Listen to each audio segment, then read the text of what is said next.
So this is Killteam Shadowhunt, and it's doing exactly what Killteam does best. Small forces, high tension, and something ancient and deeply unpleasant waiting just below the surface.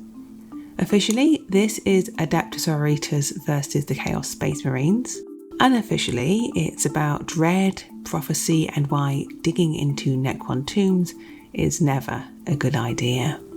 This box had a slightly unconventional reveal, but I really liked how Warhammer community leaned into the whole temporal distortion thing.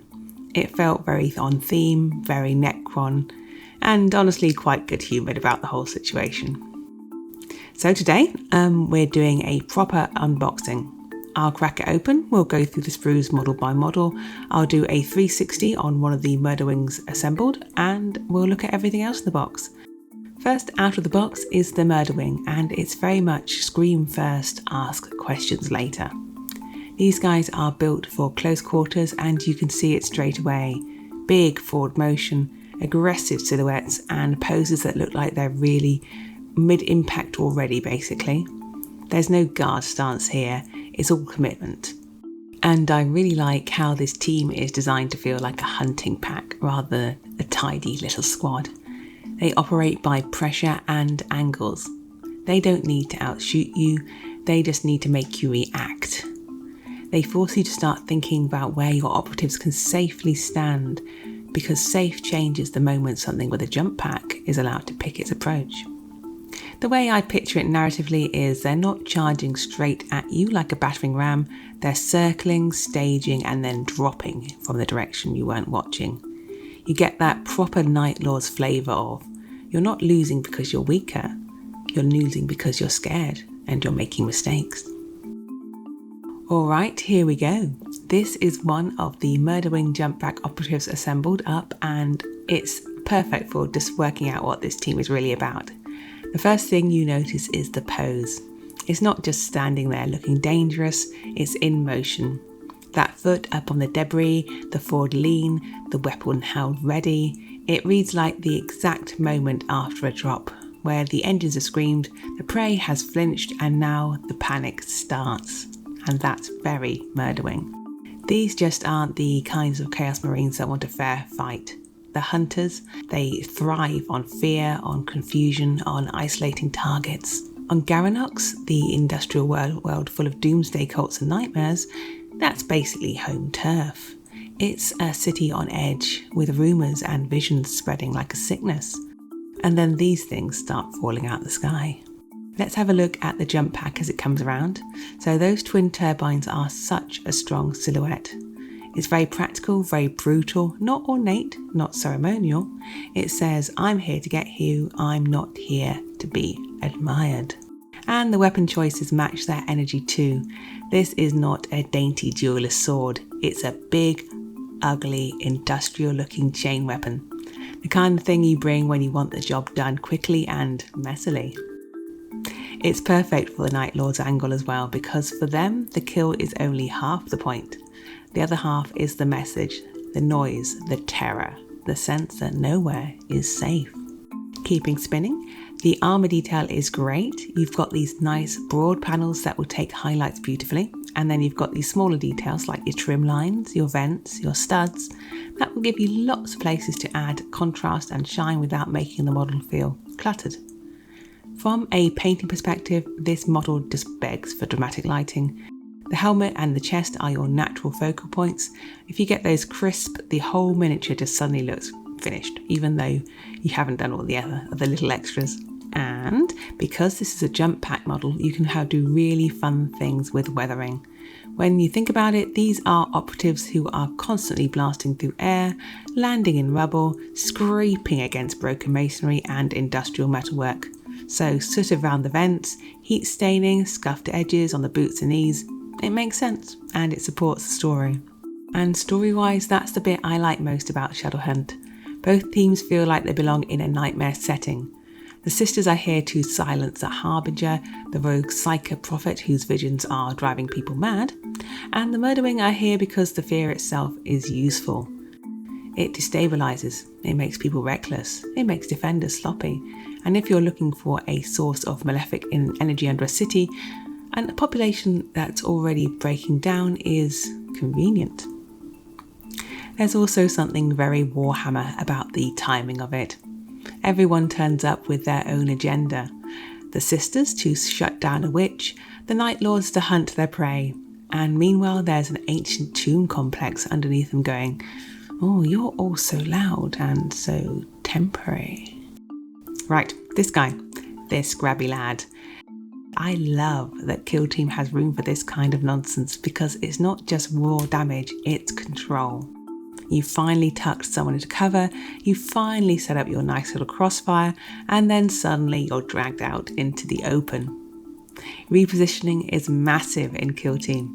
Anything that messes with where your models are tends to mess with where your opponents thought the game was going.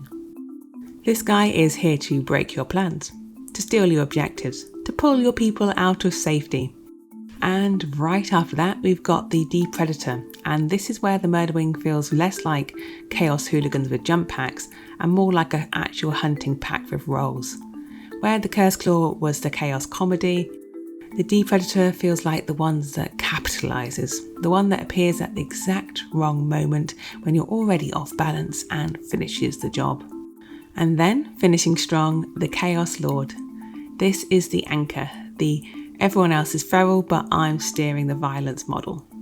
Because the thing with the Murderwing, on the surface it looks like pure chaos. Jump packs, shrieking, chain weapons, people getting dragged away mid-move, but it's not random, it's directed. And this is the guy doing the directing. Lore-wise, a Murderwing operates far more independently than a lot of Chaos Warband units.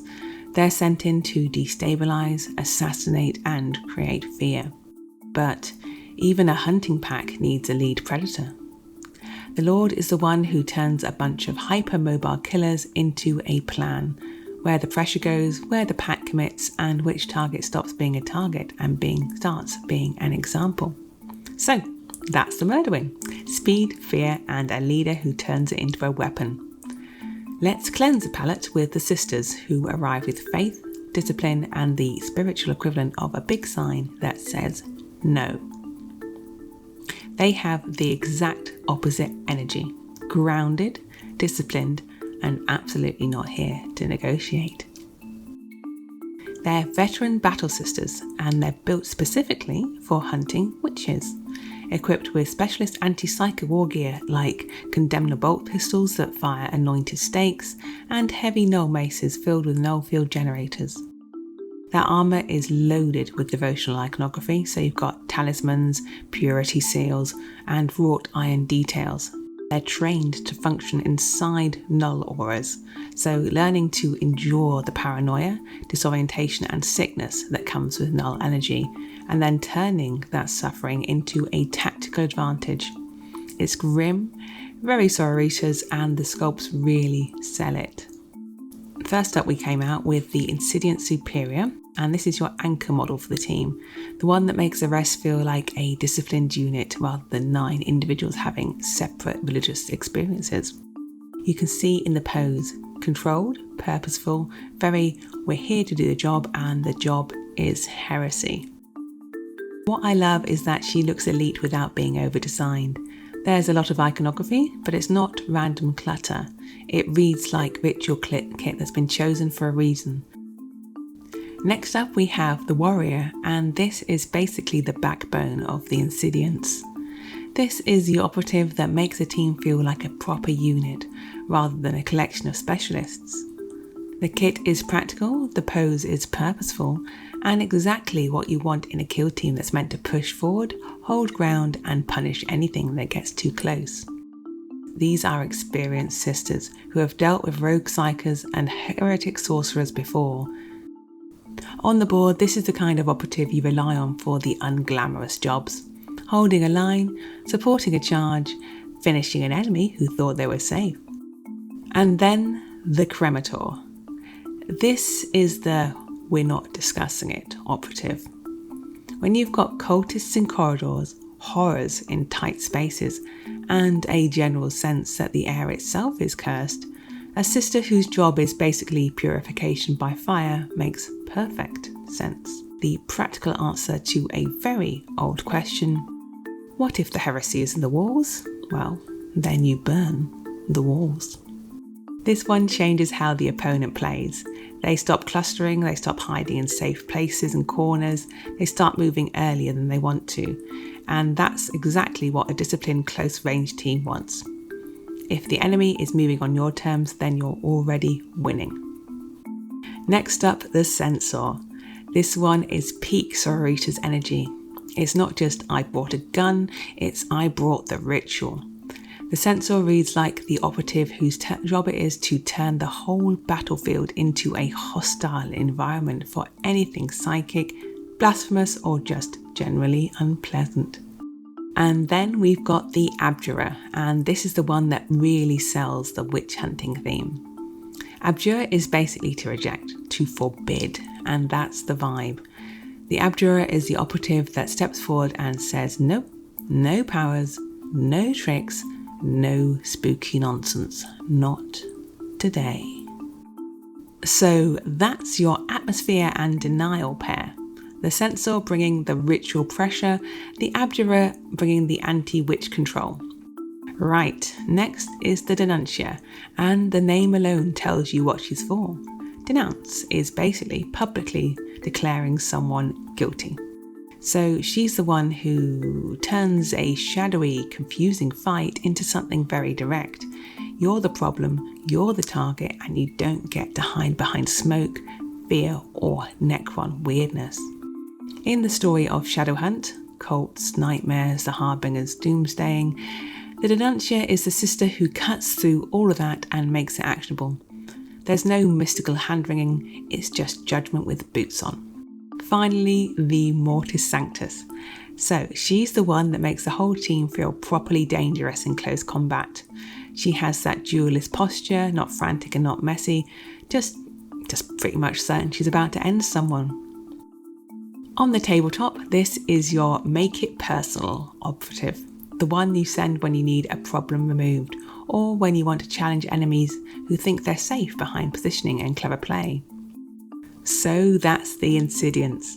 Superior to lead, specialists to support and control, and then Denuncia and Mortis Sanctus as the judgment and execution end of the team. This is where Shadowhunt does something genuinely interesting.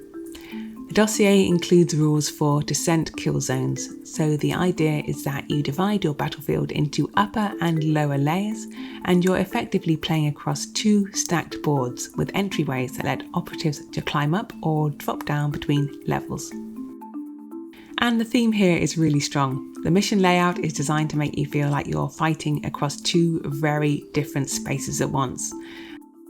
It's a really clever way to make the game feel like a descent into something older and worse without needing to invent a whole new terrain set. That verticality adds an immediate tension, so the lines of sight change constantly, the ambushes feel earned, and the objectives become much more dynamic because safe stops being just a single plane. And suddenly movement matters in a different way. It's not just how fast can I get there, it's can I control the entryways and decide who goes up and down. It also really suits these two teams. Murderwing love angles and sudden pressure from above, and the Incidients feel like the sort of unit that will methodically lock down choke points and force a fight on their terms. Narratively, you've got joint ops missions where teams fight through tomb defenders towards a radiant power source, and adversary op rules where rival teams clash while the tomb's defenders try and stop you, unleashing whatever is sealed below. 3 guesses who that might be. Also worth saying clearly, the rules are flexible. You can use the intended boards, but you can also adapt the descent concept to other kill zones you already own, which is always a big win. One practical note though, because people always ask with Killteam boxes, there's no plastic scenery in this set. You get the boards, you get the rules, you get the tokens and cards, but there aren't terrain sprues like there is in some other Killteam releases. Right, practical bit, what else is in the box? So, Shadowhunt dossier, which is an 88-page book, which is doing all of the heavy lifting. You've got the rules for the Descent Kill Zone. You've got the mission packs for both co-op and competitive. Basically everything you need to run Shadowhunt as an actual story box and not just a matchup. You've got your Descent boards. You get upper and lower Descent Kill Zone game boards, sized and designed for the layered gameplay. You've got your data cards and tokens, and of course you've got transfer sheets for both the Adeptus Auritas and the Chaos Space Marines. So yeah, no terrain sprues, but you do get the full play package. Teams, boards, dossier, data cards, tokens and transfers. Everything you need to start playing Shadowhunt straight out of the box. I think that's enough waffle for now, but thank you for watching. If you want to see these painted up properly on how we paint them breakdown, check out our website richardgraycreations.com, and I'll see you guys the next time. Take care and all my very best.